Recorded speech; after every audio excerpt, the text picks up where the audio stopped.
Good morning, Bangkok.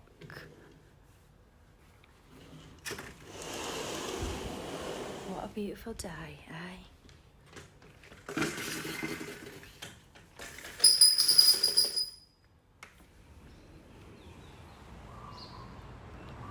Sun is shining, birds are singing. Wonderful. Hello, my name is Gabby and I've recently relocated to Thailand from the UK. So I thought, what better way to start off with a blog that tells you all about my quarantine journey, which is the first thing that I'm doing once I arrive in Thailand. What you'll expect to find in here is all about my experience, what a typical day looks like, a little bit of a hotel review, a bit of a room tour, and finally the cost. So my life as an expat in Thailand begins in quarantine. I have to spend 14 days in a room. I cannot leave to go and use the pool. I cannot leave to go and use the gym. I literally can't go anywhere. The only time I'm allowed to leave the room is when I'm going to have a COVID test. I've been stuck here now for 7 days. I'm halfway through, so I thought it's probably the best time for me to report on my experience and tell you all about how it's gone. So what my typical day looks like is I wake up, I then take my temperature. You need to take your temperature twice a day, once at 8 AM and once at 4 PM in the afternoon. What you do is you take a picture of the thermometer and then you just send it to the nurse via line. If you forget, they're really good. They just drop you a little message to remind you. So I then get a little knock on my door. It's time to get my breakfast. There it is. So when I checked in, I got a little booklet, which is basically a menu for breakfast, lunch and dinner. And when I'm having my breakfast, I just fill that out and I leave it outside my door. You can add special requests into it and things like that as well. This is what my breakfast looks like.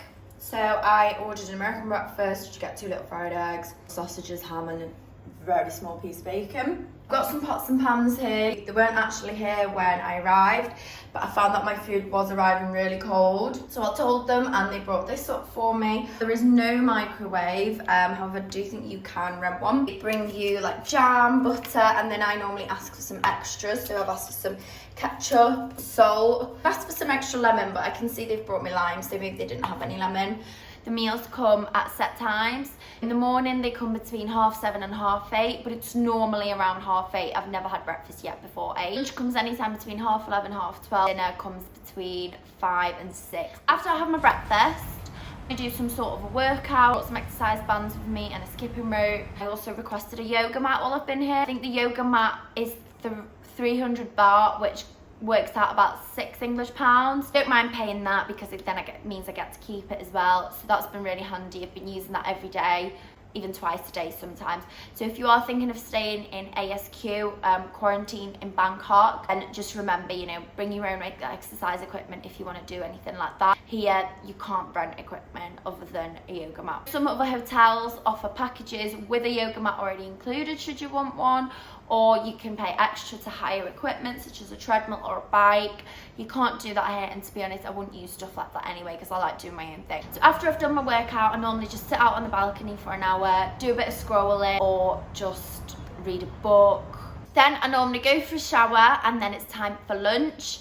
I have my lunch, and then after I've had my lunch, I have a little bit of a tidy up, do the washing up and things like that. And then I just normally sit down on my laptop, do a little bit of an online course, a bit of online Googling, try and educate myself, try and do something, how to edit videos, how to edit photos, just try and find something to do on my laptop. So when it gets to about 3 PM, 4 PM, I FaceTime my family. I've spoken to my family every day, so it's been really nice. It's really kept me going. After that, I normally do an hour of yoga. After yoga, my dinner arrives. Every day for lunch and dinner, I've had like a main meal and some soup. And oh my God, like I'm really good with spice, but the soup they give you here is incredibly spicy. I've not been able to eat it, and they still give you more chili to go with it, but the food in general has been really nice. It's mainly just fish or chicken. Then I just chill out, watch a film, again do a bit more scrolling or a bit more work on the laptop. There's only really so much you can do. I've had some days where I've been really bored, so I've tried to do 10,000 steps around the room while listening to a podcast. I really like this hotel because it's got a really homely feel about it. So it's a studio room. So here's my little kitchenette area. It's got a little hob, kettle, a sink, so I wash my dishes here, and then I've got a full-size fridge as well, which is really handy. Then this is my living/bedroom area. I've got a tiny little sofa here, which is quite nice because I can sit on that and watch some TV, and then a king-size bed as well, which has been really comfy. So you get loads of wardrobe space as well, shelves and drawers, but it's a bit pointless because I've not really unpacked at all and I've been wearing the same thing every day. So the bathroom is really nice and spacious as well, and it's got a really big mirror, which is nice. There is no bath here and you only get a shower. So the main reason why I actually booked this hotel is because of the balcony. Now I did see some other ASQ accommodations with a balcony, but they looked very small, and as you can see this one is really big, and it's been really nice just being able to get some fresh air and sit out here during the day. So as you can see from the studio feel, it isn't like your typical hotel room, and I think the layout on this particular hotel has just made this a really nice, pleasant quarantine stay.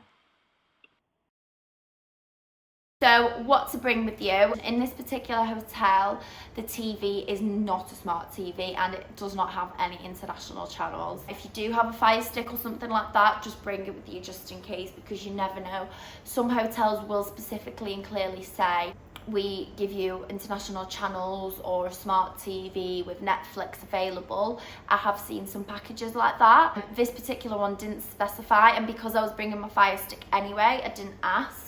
So maybe it's worth to just drop the hotel a question. I did see other kind of hotels that had maybe nicer rooms, maybe more facilities, such as a better TV, a yoga mat included, some exercise equipment included, better food options. However, they did not have a balcony. The balcony is the main reason why I paid to stay here. And bonus that I got from this hotel as well is that you don't realise how much of like a homely feel it has. It is like a little bit of a studio, like I mentioned before, so you don't feel like you're in a hotel room at all. I could easily live here if I could leave my room, obviously. Another thing you might want to bring with you is some snack. I've brought pretty much a suitcase full of chocolate. I love chocolate. I brought some tea bags. Coffee here isn't good.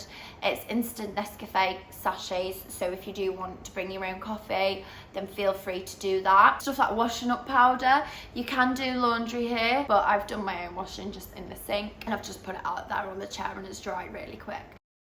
Overall, my stay here has been really good. Staff have been so great. I have pretty much mithered them, messaged them every day if I've needed something, whether that's extra toilet paper, extra water, extra towels, extra linen. I'm not going to shy away from asking for things because I am stuck here for 2 weeks and I can't go out and do them myself.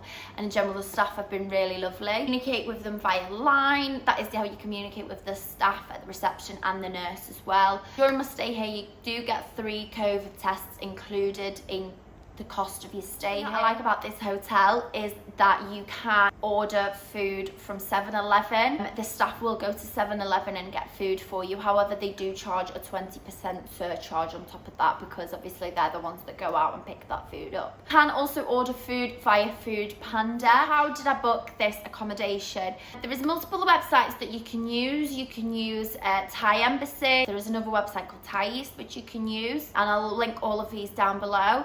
You can look through all the different accommodations. I also did quite a bit of research by watching YouTube videos, and to be honest, I probably wouldn't have stayed here if it wasn't for watching YouTube, because this one didn't actually come up on all the websites. Another one that you can use is Agoda. I think this particular hotel was sold out on Agoda for the dates that I was here. I only managed to book this like 2 days before I came. It was quite a bit of a rush for me. I ended up actually booking directly with the hotel. So I went on the hotel website and I went to the ASQ package section. So you fill out a form, they get back to you the next day. Basically what they do is they request the payment from you and they already send you the confirmation, so you can upload that for your COE, your certificate of entry, to enter Thailand. I will say the only issue that I had with this particular hotel is my original flight was meant to be leaving Manchester in the morning at 8:30. However, 2 hours before that time, not even that, I think probably an hour before that time, I got an email saying that my flight was delayed by 2 hours,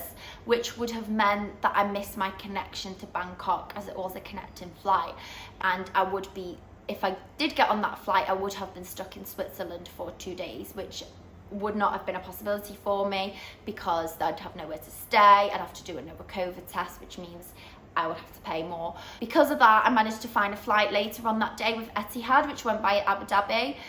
So I managed to get on that flight fine and arrive in Bangkok fine, still on the same day, just about 6 hours, 7 hours late. Now, the hotel had already arranged an airport pickup for me, but before I left Manchester, I tried to ring the hotel multiple times. I sent them multiple emails. Same when I got into Abu Dhabi, I tried to ring them, I tried to email them to inform them of the time and the flight change. Never got an answer, and once I landed in Bangkok, I had an email saying that I was a no-show, and because of the no-show, they're gonna have to charge me 1,000 baht, which I was very annoyed about because their argument was that I didn't let them know 24 hours in advance, and my argument was that there was no way of me knowing 24 hours in advance. So they were really unhelpful in terms of that. The hotel is literally just 15 minutes away from the airport, so I did get a bit ripped off there, I feel. When I arrived here, I was so tired. I just wanted to drop my bags and have a shower and just chill out. I just paid the money. That is the only issue I've had, and they really weren't kind of understanding in that sense. The thing that is probably worth to mention is that alcohol is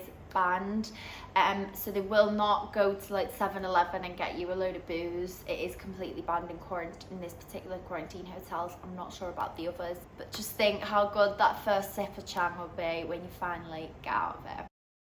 Probably wondering now what the cost of a stay in this hotel is, and the cost of staying in here is 45,000 baht. Thank you very much for watching this. I really hope that you enjoyed it and that you found it useful. So if you've stayed in ASQ in Bangkok before, then drop a comment below. Let me know what your experience was like. If you are going to be staying here in ASQ in Bangkok, then if you have any questions, then just drop them below and I'll reply to them. I hope that I've summed pretty much everything up. Subscribe to my channel to follow my new expat journey along Thailand.